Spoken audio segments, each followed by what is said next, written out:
Most compost advice is built around control, turning schedules, perfect ratios, constant monitoring. But high-quality compost doesn't actually require any of that if the system is set up to regulate itself. That's the part most gardeners never hear. When the pile is structured correctly from the start, microbes, fungi, and soil organisms take over and do the work without needing to be managed every few days. Lazy composting isn't neglect. It's controlled inaction, and when done right, it produces compost that's just as rich, sometimes better, than heavily managed hot piles. What makes this approach work is understanding that decomposition is not driven by effort, but by conditions. Oxygen, moisture, carbon, and nitrogen still matter, but instead of forcing them into balance through turning and measuring, the goal is to build a system where those elements stabilize naturally over time. That means building slower, but building smarter. The trade-off is time for labor, and for many gardeners, that's a better deal.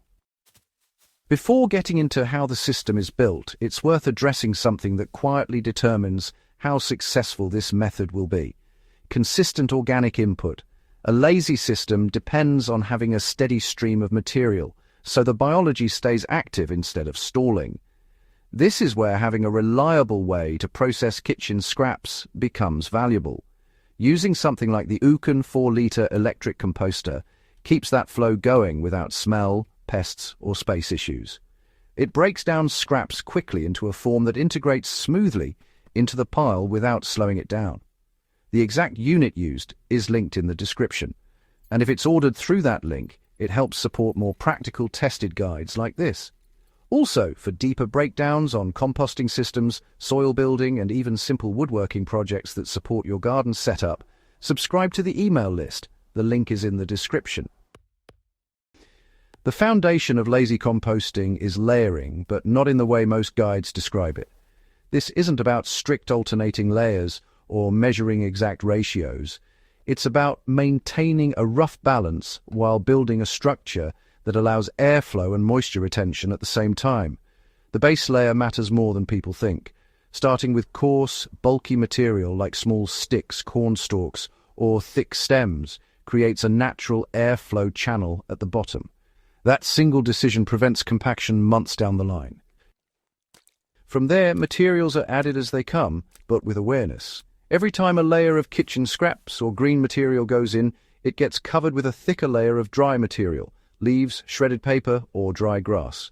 Not because it looks neat, but because that top layer controls odor, absorbs excess moisture, and keeps flies away. Over time, this creates a pile that breathes without needing to be turned. One of the biggest misconceptions is that compost needs to be mixed constantly to work. That's only true when the pile is built poorly to begin with. In a well-structured lazy pile, decomposition happens in zones. The center breaks down fastest, while the outer layers act as insulation and protection. Disturbing that structure too often actually slows things down, because it releases heat and disrupts microbial colonies that are already doing the work. Moisture management is where most lazy systems fail, and it's usually because people ignore it completely. Even a low-effort pile needs to stay slightly damp, not wet, not dry.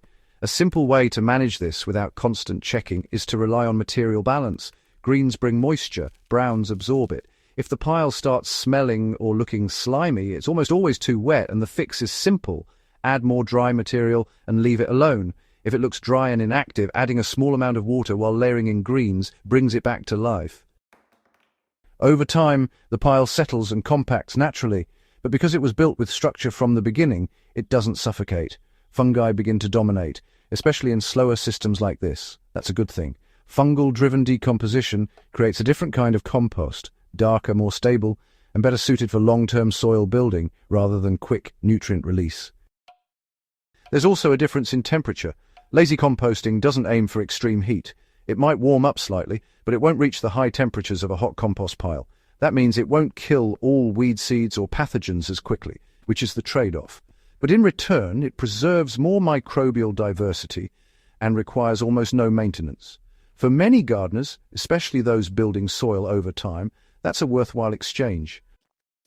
As the months pass, the bottom of the pile turns into finished compost while the top continues receiving new material. This is where the system becomes efficient.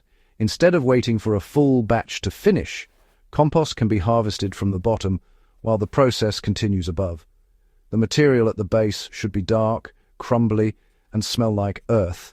If it still looks recognizable, it needs more time. But in a well-functioning pile, this bottom layer becomes usable far sooner than most expect.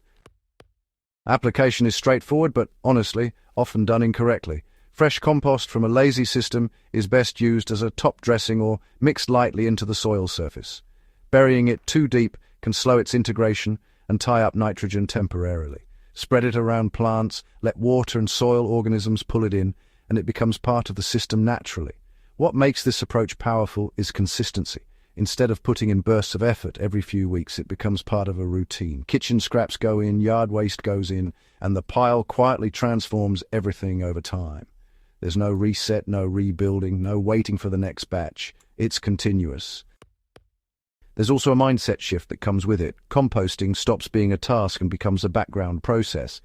That's where most gardeners start to see real progress, because the barrier to continuing disappears.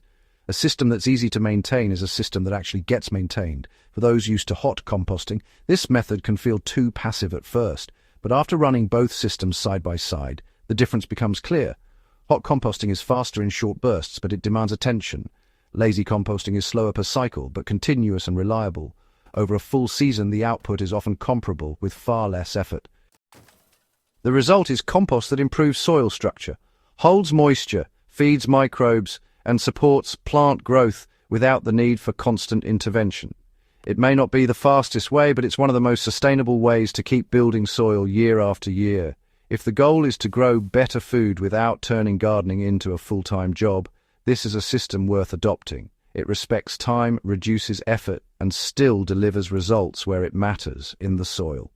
For more practical methods like this, subscribe to Hydro Haven and share this with someone who's tired of overcomplicating composting. And if you want deeper guides, tools, and systems that make gardening and even simple garden builds easier, join the email list through the link in the description.